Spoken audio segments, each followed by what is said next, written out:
Vous vous demandez quelle qualité le recruteur va le plus apprécier. Mais je vous arrête tout de suite, si vous comptez reprendre les qualités qui sont listées sur la fiche de poste, vous allez dans le mur.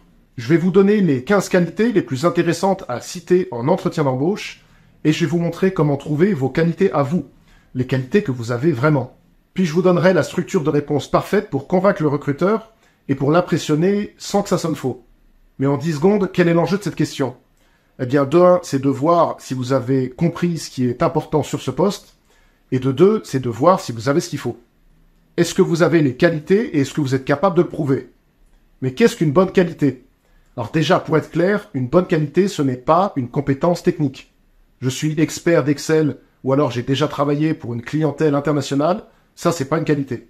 Une qualité, c'est plutôt un trait de caractère ou un trait de personnalité. On va avoir des exemples dans une minute. Et une bonne qualité, c'est avant tout une qualité qui est utile à l'entreprise sur le poste que vous briguez. Alors comment repérer les qualités essentielles d'un poste? Alors il y a bien sûr la fiche de poste, mais il y a mieux encore. Parce que les qualités mentionnées sur les fiches de poste, bon, c'est un peu les qualités officielles et générales. Et au final, c'est toujours un peu les mêmes. Avoir le sens des priorités, avoir le goût du travail en équipe, être force de proposition, blablabla.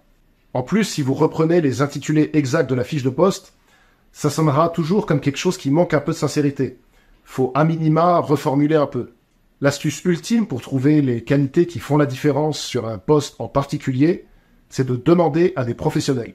Si vous voulez être commercial dans une start-up, demandez à des gens qui sont déjà commerciaux dans des start-up similaires quelles sont les qualités qui leur sont les plus utiles au quotidien.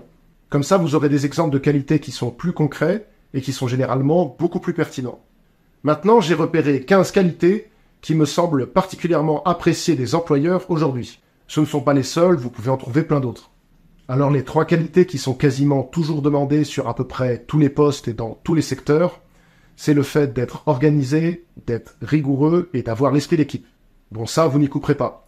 Mais il y a aussi l'autonomie, la curiosité, l'adaptabilité, la persévérance, la proactivité, la créativité, l'esprit critique, la fiabilité, l'écoute, la discrétion, la capacité à résoudre des problèmes complexes ou encore la capacité à traiter des sujets sensibles. Au passage, je vous ai mis une fiche avec 50 qualités et défauts en description. Mais comment faire pour trouver vos qualités à vous? Vous allez voir, il y a 5 manières de trouver vos qualités. La première, c'est l'entretien annuel. Repartez de l'entretien professionnel que vous avez normalement chaque année avec votre supérieur. Et il y a ce qu'on appelle le CREP, le compte-rendu d'entretien professionnel. Et normalement, vous en avez un par an.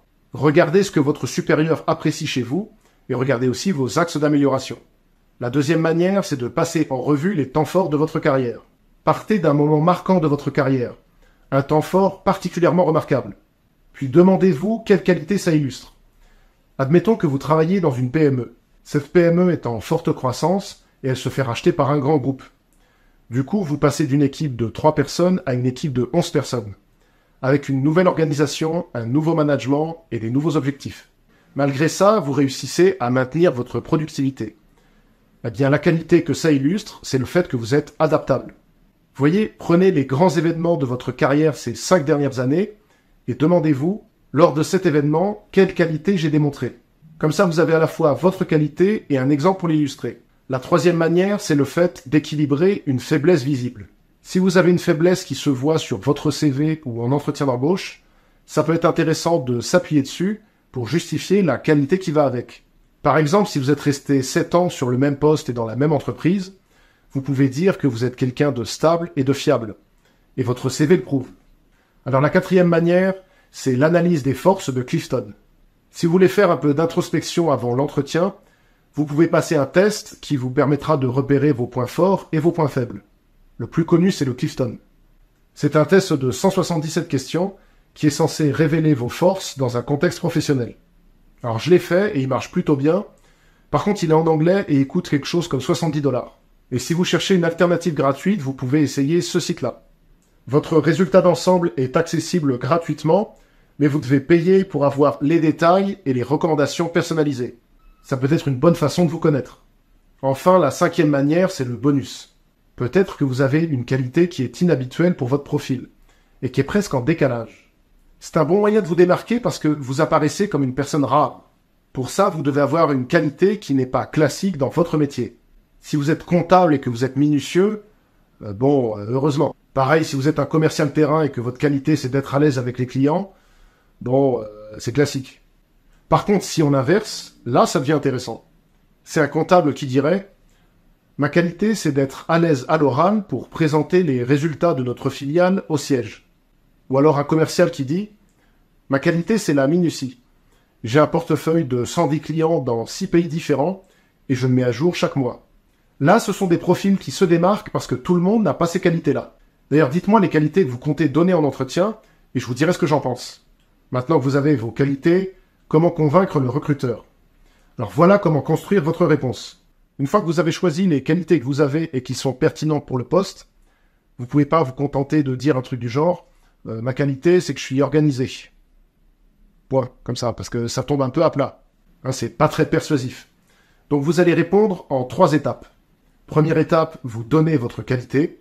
Deuxième étape, vous illustrez cette qualité par un exemple, une anecdote ou une histoire tirée de vos expériences passées. Et troisième étape, vous racontez l'impact positif que cette qualité a eu sur votre entreprise. Je vais vous donner 3 exemples. Ma première qualité, je pense que c'est ma curiosité. J'ai suivi 6 formations en 2 ans, parce que j'avais vraiment envie de monter en compétences. Je considère que dans un marché qui est en évolution rapide, il faut réapprendre son métier régulièrement. Et d'ailleurs, ma formation en analyse de données, ça m'a permis de monter au renfort de mes collègues data analystes pour les aider à exploiter les données clients. Et ça nous a fait gagner beaucoup de temps. Ma deuxième qualité, je dirais que je suis organisé, parce que j'ai commencé ma carrière en tant que freelance. Parce que quand on est freelance, on n'a pas de supérieur, on n'a pas de collègues non plus. Donc ça m'a demandé une vraie organisation pour bien gérer ma charge de travail et pour livrer mes clients dans les temps. Et c'est grâce à ça que j'arrive à gérer les demandes des acheteurs dans des délais très serrés aujourd'hui. Enfin, ma dernière qualité, c'est la persévérance. Ma prise de poste s'est faite sur une chaîne logistique qui était très perturbée en pleine période post-Covid. Et comme vous l'avez lu dans ma lettre de recommandation, j'ai dû gérer de grosses difficultés d'approvisionnement. Et c'est justement cette persévérance qui m'a permis de diversifier nos fournisseurs et de ne pas interrompre la production. Et si vous ne devez retenir qu'une chose de cette vidéo, c'est que vous devez illustrer votre qualité par un exemple. Sinon, vous parlez dans le vide. Et préparez-vous, après la question sur vos qualités, on vous demandera quels sont vos défauts. Je vous montre exactement comment répondre dans cette vidéo.